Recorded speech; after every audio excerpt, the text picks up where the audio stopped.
অনির্দিষ্ট সমাকল বা indefinite integral ক্লাসের আজকের আলোচনায় আমি অনির্দিষ্ট সমাকলের প্রাথমিক ধারণা সম্বন্ধে আলোচনা করব। প্রথমেই আমাদের জানতে হবে যে সমাকলন হলো অন্তর্কলনের বিপরীত একটি রূপ, অর্থাৎ integration as inverse process of derivative. এই ব্যাপারটা সম্বন্ধে আমাদের আগে ধারণা করতে হবে। গণিত শাস্ত্রে যে কোনো নিয়ম বা প্রক্রিয়ার সূত্রপাত হলেই সঙ্গে সঙ্গে তার বিপরীত সমস্যাটির সম্বন্ধে চিন্তাভাবনা অবশ্যম্ভাবী হয়ে পড়ে এবং বিপরীত সমস্যাটির আদৌ কোনো গ্রহণযোগ্য সমাধান আছে কি না তা নিয়ে গবেষণা শুরু হয়ে যায়। তোমরা অন্তর্কলন অধ্যায়ে বিভিন্ন অপেক্ষকের অন্তর্কলন বা অবকলন কিভাবে করতে হয় সেটা জেনেছো। এখন এই মুহূর্তে তোমাদের মনে যে প্রশ্ন উঁকি দেওয়া স্বাভাবিক তা হলো, কোনো অন্তরালে, অন্তরাল মানে আমরা যেটা ওপেন বা ক্লোজ ইন্টারভাল বুঝি, এক্ষেত্রে আমরা ওপেন ক্লোজ ইন্টারভাল এবি নিয়েছি, ক্লোজ ইন্টারভাল এবি, যেটাকে আমরা আই ধরছি, এর উপর সংজ্ঞাত কোনো অপেক্ষক হলো এফ, অর্থাৎ এফ হলো একটি অপেক্ষক যেটা এবি ক্লোজ ইন্টারভালে সংজ্ঞাত। এই এফের জন্য সবসময় কি ওই অন্তরালে সংজ্ঞাত আরও একটি অপেক্ষক ফাই পাওয়া সম্ভব, যাতে phi dash x equals to f x, অর্থাৎ ফাই এক্সের অবকলন করলে আমরা এফ এক্স পাব। বিষয়টি আরও একবার তোমাদের সামনে উপস্থাপন করি। এবি এই ক্লোজ ইন্টারভালে দুটি অপেক্ষক এফ এবং ফাই। এখন প্রশ্ন হলো যে এফ হলো আমার জানা একটি অপেক্ষক, তাহলে একটি অপেক্ষক ফাই কি সবসময় পাওয়া সম্ভব যাতে ফাই এক্সের অবকলন করলে আমরা এফ এক্স পাই? এবং যদি তা পাওয়া যায় তবে কি ঠিক একটি এরকম অপেক্ষক ফাই পাওয়া সম্ভব? এইগুলো নিয়েই ভাবনা চিন্তা শুরু হয় এবং যিনি এই বিষয়টি নিয়ে ভাবনা চিন্তা করেছিলেন তাদের মধ্যে সবার প্রথমে যার নাম উল্লেখযোগ্য তিনি স্যার আইজ্যাক নিউটন, এবং সেই ধারণা থেকেই কিন্তু এই অনির্দিষ্ট সমাকলের সূচনা। এই ধারণা থেকেই আমরা অ্যান্টি ডেরিভেটিভ বা প্রিমিটিভ এই বিষয় নিয়ে আলোচনা করব। কোনো একটি অন্তরাল এবি এর উপর সংজ্ঞাত যে কোনো অপেক্ষক এফের জন্যই যদি ওই অন্তরালে সংজ্ঞাত এমন একটি অপেক্ষক ফাই পাওয়া যায় যাতে ফাই ড্যাশ এক্স অর্থাৎ ফাই এক্সের অবকলন করলে আমরা এফ এক্স পাব for all x belongs to I. I বলতে এখানে আমরা সেই অন্তরালটাকে বুঝিয়েছি যেখানে অপেক্ষকটি সংজ্ঞাত। তখন ফাইকে বলা হচ্ছে ওই অন্তরালে এফ অপেক্ষকটির একটি আদি রূপ বা প্রিমিটিভ। ফাই হলো called primitive of f x in that interval, অর্থাৎ ফাই হলো এফ অপেক্ষকের একটি প্রিমিটিভ বা অনির্দিষ্ট সমাকল বা প্রতিসমাকল বলা হয়, এবং সাংকেতিকভাবে লেখা হবে যে ফাই এক্স ইকুয়ালস টু ইন্টিগ্রেশনের চিহ্ন এফ এক্স ডিএক্স।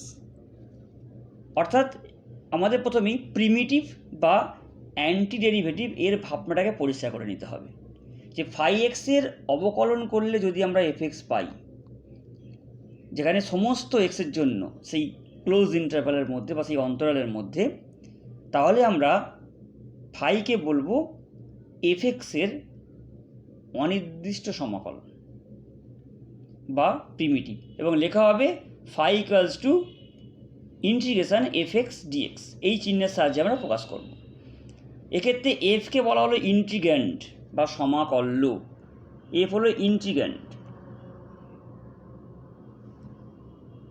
এবং যে পদ্ধতিতে এফ থেকে আমরা ফাইকে পাবো, যে পদ্ধতি থেকে আমরা এফ থেকে ফাইকে মানে এফের মান জানা আছে সেখান থেকে ফাইয়ের মান পাবো, সেই পদ্ধতিকে বলা হচ্ছে ইন্টিগ্রেশন। অর্থাৎ এই মূল ধারণাটি তোমরা বারবার শুনে বিষয়টিকে পরিষ্কার করে নেবে, যে কোনটা প্রিমিটিভ কোনটা ইন্টিগ্র্যান্ড, এবং এই যে প্রসেসটা অর্থাৎ ইন্টিগ্র্যান্ড থেকে আমরা প্রিমিটিভ পাওয়ার চেষ্টা করছি, এই প্রসেসটা কি বলা হচ্ছে কিন্তু ইন্টিগ্রেশন। অর্থাৎ a function capital Fx is called antiderivative or primitive of a function fx on the closed interval ab if at all points of the interval f dash s equals to phi x, sorry f dash s equals to small fx। অর্থাৎ x এর প্রতিটি মানের জন্য আমরা fx এর অবকলন করলে small fx পাবো। যেমন ধরো যদি বলা হয় যে fx equals to x square, এর অ্যান্টি ডেরিভেটিভ কী হবে বা এর প্রিমিটিভটা কী হবে, অর্থাৎ আমাকে সেই অপেক্ষকটি খুঁজে বের করতে হবে যার ডিফারেন্সিয়েশন করলে আমরা এই এক্স স্কোয়ারটা পাবো। ডেফিনেটলি দেখো, যদি আমরা এফ এক্সটাকে নিই x cube by three, capital f x এটা হবে, যে ক্যাপিটাল এফ এক্সটাকে আমরা নিয়েছি এক্স কিউব বাই থ্রি, তাহলে আমরা যদি এর অবকলন করি অর্থাৎ এফ ড্যাশ এক্স, তোমরা নিশ্চয়ই জানো যে কী হয়, এক্স কিউব বাই থ্রি অর্থাৎ 1/3 বাইরে রইল, এবং এক্স কিউবের ডিফারেন্সিয়েশন করলে হয় 3x স্কোয়ার, অর্থাৎ এটা হয়ে গেল এক্স স্কোয়ার। অর্থাৎ আমরা স্মল এফ এক্সটা ফিরে পেলাম। সেক্ষেত্রে ক্যাপিটাল এফ এক্স হলো কিন্তু প্রিমিটিভ। একেই আমরা উল্টোভাবে লিখব যে যদি আমরা এফ এক্সের ইন্টিগ্রেশন করি যে এক্স স্কোয়ার ডিএক্স, তাহলে হবে এক্স কিউব বাই থ্রি, অর্থাৎ integration as a reverse process of differentiation. এখন প্রশ্ন হচ্ছে, আমি যে এফ এক্সটা খুঁজে বের করেছি, এরকম কি এফ এক্স একটাই পাবো না একাধিক এফ এক্স থাকতে পারে? তার জন্য আমি যার ডেরিভেটিভ করলে স্মল এফ এক্সটা আসবে। It is easy to see that if for a given function small fx there exists an antiderivative, then this antiderivative is not the only one. অর্থাৎ এরকম একটা অ্যান্টিডেরিভেটিভ নয় বা একটা প্রিমিটিভ নয়, আমি অসংখ্য প্রিমিটিভ পেতে পারি। ফর এক্সাম্পল, আমি যে এক্সাম্পল নিয়েছিলাম প্রথমে, যে ক্যাপিটাল এফ এক্স হলো এক্স কিউব বাই থ্রি। দেখো, যদি আমরা ক্যাপিটাল এফ এক্স সমান x cube by three plus one নিই, বা capital f x equals to x cube by three minus seven নিই, তাহলেও দেখবে যে দুটো ক্ষেত্রেই কিন্তু অবকলন করলে আমরা পাবো এক্স স্কোয়ার। অর্থাৎ একটা ফাংশানের প্রিমিটিভ বা অ্যান্টিডেরিভেটিভ কিন্তু ইউনিক নয়, একাধিক থাকতে পারে। অর্থাৎ ইন জেনারেল আমরা লিখতে পারবো যে f x equals to x cube by three plus c, যেখানে সি হলো একটি আরবিটারি কনস্ট্যান্ট, অর্থাৎ সি এর মানের পরিবর্তন ঘটিয়ে কিন্তু আমরা অসংখ্য প্রিমিটিভ পেতে পারি। আরও একটা উদাহরণ তোমরা দেখো, যে d dx of x square by two equals to কী হয় আমরা জানি, যে হাফ ইজ এ কনস্ট্যান্ট, সেটা বাইরে চলে আসবে, এবং ডিডিএক্স অফ এক্স স্কোয়ার অর্থাৎ 1/2 ইন্টু 2x সমান x। তাই সংজ্ঞানুসারে আমরা লিখতে পারবো যে x²/2 এর অবকলন করে আমরা fx পেয়েছি। তাই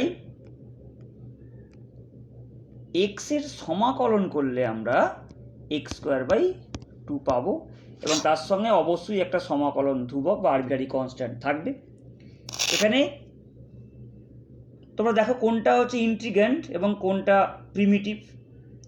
এক্ষেত্রে প্রিমিটিভ বা অনির্দিষ্ট সমাকলন হলো কোনটা, x²/2। প্রিমিটিভ ইকুয়ালস টু হলো x²/2 বা অনির্দিষ্ট সমাকলন হলো x²/2, এবং x হলো ইন্টিগ্র্যান্ড এবং x²/2 হলো প্রিমিটিভ। আশা করি তোমাদের প্রিমিটিভ এবং ইন্টিগ্র্যান্ড এই বিষয়টি সম্পর্কে ধারণাটি পরিষ্কার হয়েছে। এখন আমরা আরও কিছু বেসিক তথ্য নিয়ে আলোচনা করব। আরও একটি কথা তোমাদের মনে করে দিই, যে চিহ্নটি আমরা ব্যবহার করছি একটু আগে তোমরা দেখেছো যে ddx of sin x equals to cos x আমরা জানি। অর্থাৎ cos x একটি গিভেন ফাংশন, যেটা আমার জানা আছে। আমি একটি ফাংশন sin x খুঁজে পেয়েছি যার অবকলন করলে আমরা cos x পাচ্ছি। তাই এই sin x হলো cos x এর অনির্দিষ্ট সমাকল বা প্রিমিটিভ। sin x হলো cos x এর অনির্দিষ্ট সমাকল বা প্রিমিটিভ।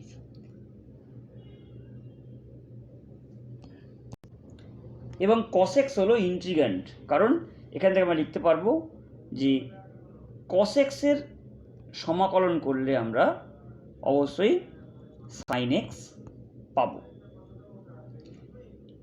এই চিহ্নটা আমরা ব্যবহার করলাম, যে ইন্টিগ্রেশনের চিহ্ন, তারপরে ইন্টিগ্র্যান্ড এবং পাশে শেষে dx। এই চিহ্নটিকে সমাকলন প্রক্রিয়া বোঝানোর জন্য ব্যবহার করা হয়। সমাকলন বিদ্যার শুরুর পর্যায়ে যোগফলকে সাম বোঝানোর জন্য এস চিহ্ন দ্বারা ব্যবহার করা হতো, অর্থাৎ যোগফলকে বোঝানোর জন্য এস চিহ্ন ব্যবহার করা হতো। পরবর্তীকালে এই চিহ্নটির, অর্থাৎ এই ইন্টিগ্রেশন বা সমাকলন চিহ্নটির আবির্ভাব ঘটে। বিখ্যাত গণিতজ্ঞ লিবনিজ তিনি এই প্রথম চিহ্নটির ব্যবহার করেছিলেন। এখন আমরা অনির্দিষ্ট আলোচনার এই পর্বে আমি ইন্টিগ্রেশনের বা অনির্দিষ্ট সমাকলের জ্যামিতিক প্রকাশ নিয়ে আলোচনা করব। ধরো আমাকে দেওয়া হলো যে fx সমান 2x, এর আমাকে অ্যান্টি ডেরিভেটিভ বা প্রিমিটিভটা বের করতে হবে। অর্থাৎ এমন একটা ফাংশন বের করতে হবে যেন তার অবকলন করলে আমরা 2x পাই, সেটা অবশ্যই x²। অর্থাৎ ক্যাপিটাল fx সমান x², কারণ তার অবকলন করে আমরা পাবো ddx of x² is 2x। অর্থাৎ f অপেক্ষকের যে সমাকলন, সেটা এখানে হবে না, অর্থাৎ f অপেক্ষকের সমাকলনের যে সেট সেটা হলো x² plus C, y equals to x² plus C, বা capital fx equals to x² plus C. এটা হলো অপেক্ষকটি f অপেক্ষকের অনির্দিষ্ট সমাকলের সেট। এখন তোমরা ক্লাস 11 ধারণা থেকে জানো যে y সমান 2x, এটি হলো একটি মূলবিন্দুগামী সরলরেখা।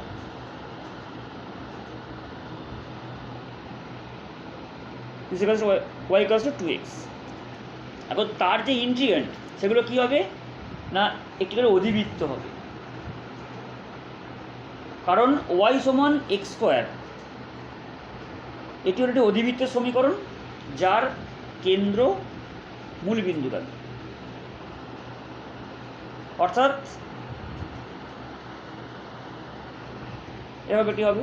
এখন আমরা সি এর মান পরিবর্তন করে কিন্তু বিভিন্ন অধিবৃত্তগুলো পাবো, অর্থাৎ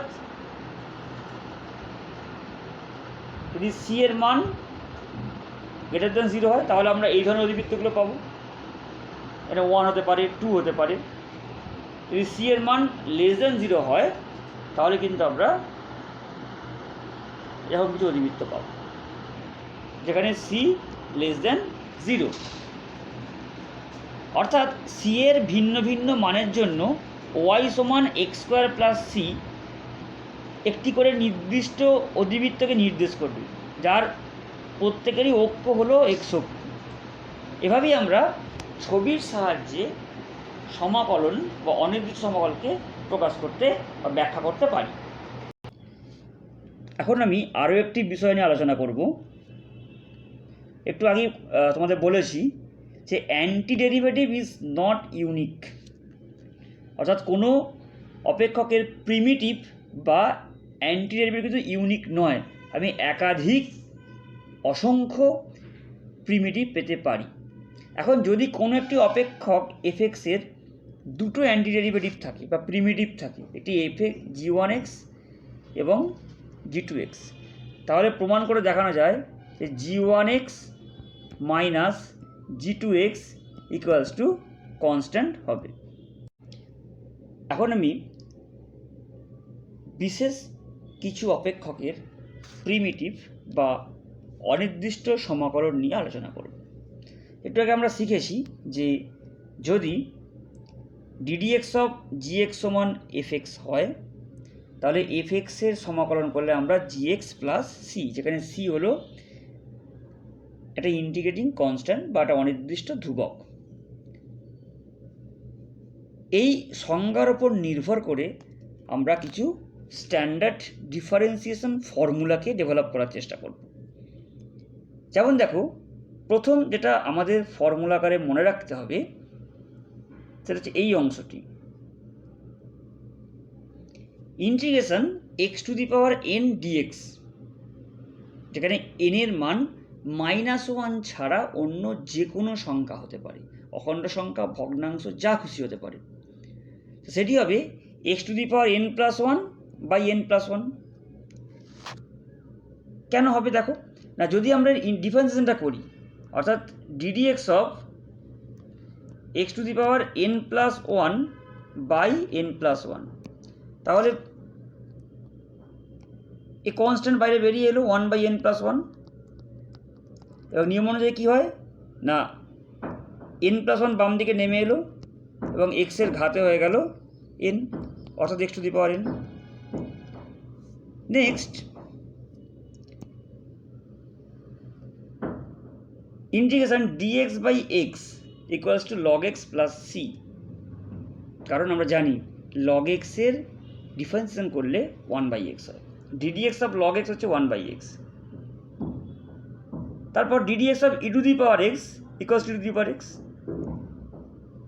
তাই ই টু দি পাওয়ার এক্সের ইন্টিগ্রেশন করলে আমরা e to the power x plus C পাবো।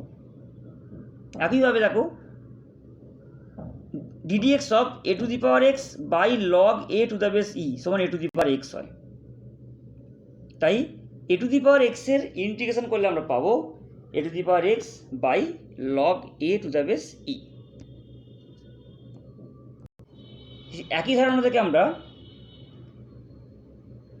সাইন এক্সের ডিডিএক্স করলে কস এক্স হয়, আমরা জানি, তাই কস এক্সের ইন্টিগ্রেশন করলে কিন্তু সাইন এক্স হবে। আবার d dx of minus cos x equals to sine x,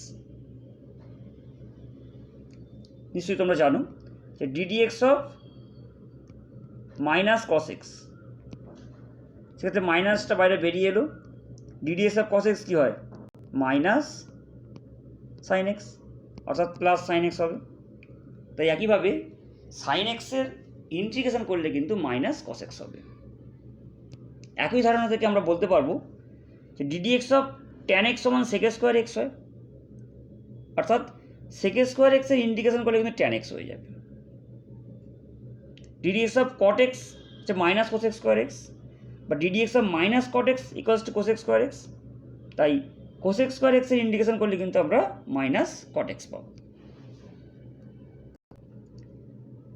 ddx of sec x হয় sec x tan x, আমরা সূত্র থেকে বলতে পারি, ডিফারেন্সিয়েশনের সূত্র থেকে।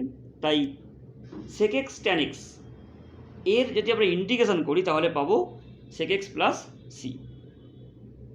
একইভাবে ddx অফ cosec x সমান minus cosec x cot x, বা ddx of minus cosec x সমান cosec x cot x।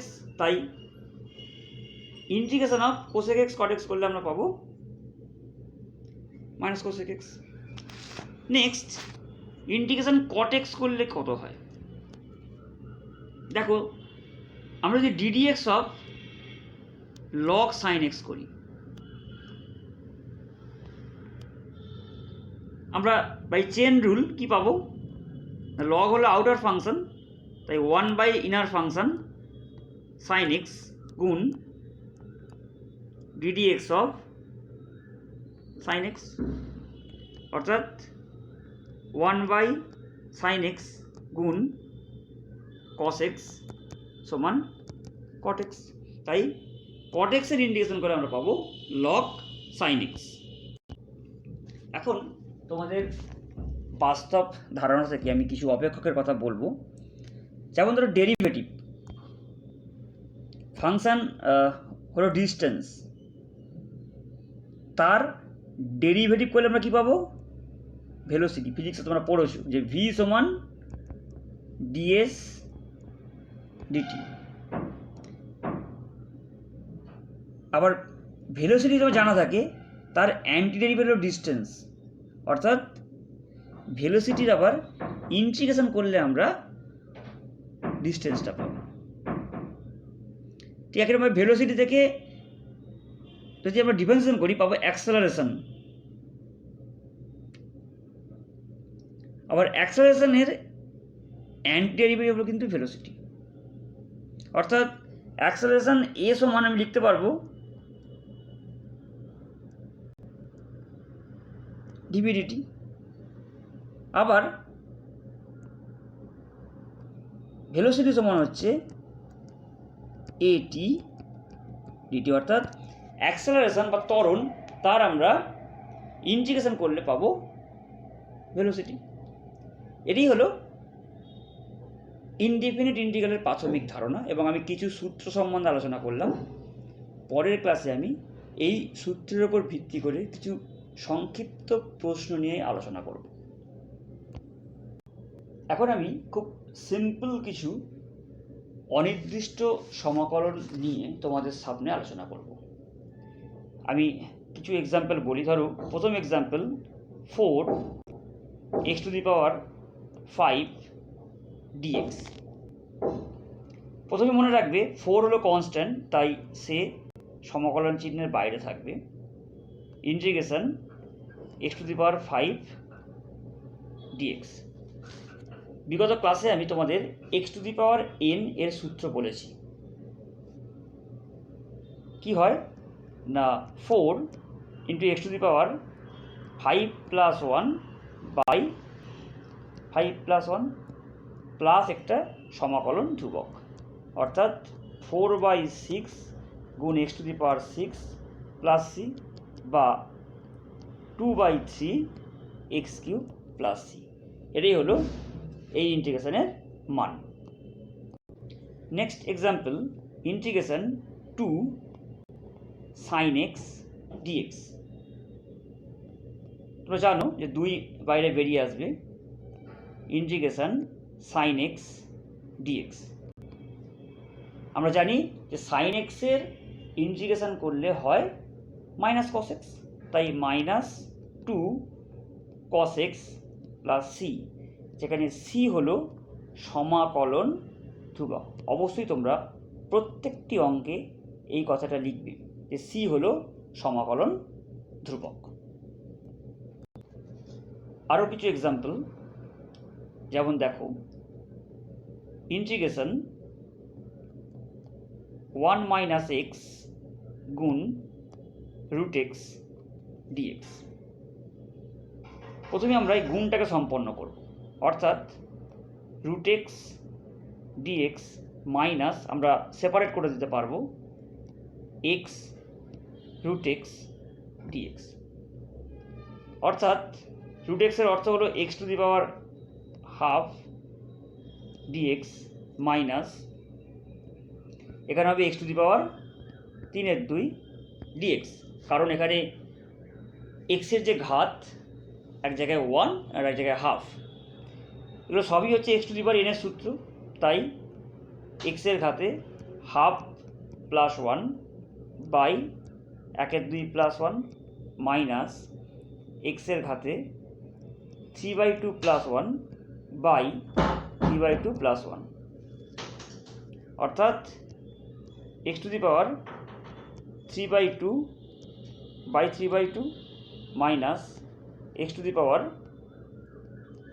5/2 by 5/2 plus c. C হলো সমাকলন ধ্রুবক। আরও একটি example, x to the power -1/3 plus root x plus 2 by cube root of x dx. এখন আমরা এটাকে লিখতে পারবো, দেখো,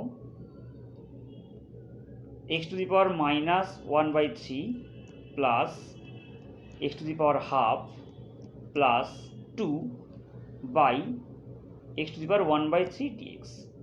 কিউব রুট অফ এক্স এর অর্থ হলো এক্স টু দি পাওয়ার 1/3। এখন যদি আমরা সেপারেট করি তাহলে প্রথমটা হবে x to the power -2/3 dx plus x to the power 1/6 dx plus 2 into x to the power -1/3 dx. এর 1/6 কীভাবে এলো একটু ব্যাখ্যা করে দিই তোমাদেরকে, যে এখানে এক্সের ঘাত 1/2, এটা 1/3, তাই যেহেতু সূচকের নিয়ম অনুসারে ভাগ করলে সূচকের বিয়োগ হবে, তাই বিয়োগ করে 1/6 এসছে। তাহলে এখন যদি আমরা সমাকলনটা করে দিই, কী পাবো, x to the power -2/3 plus 1 by -2/3 plus 1 plus x to the power 1/6 plus 1 by 1/6 plus 1 plus 2 গুণ x to the power -1/3 plus 1 by -1/3 plus 1 plus একটু সমকলন ধ্রুবক থাকবে। বাকি তোমরা খুব সহজেই আশা করি বের করতে পারবে। এটি হয়ে যাবে 3 x to the power 1/3 plus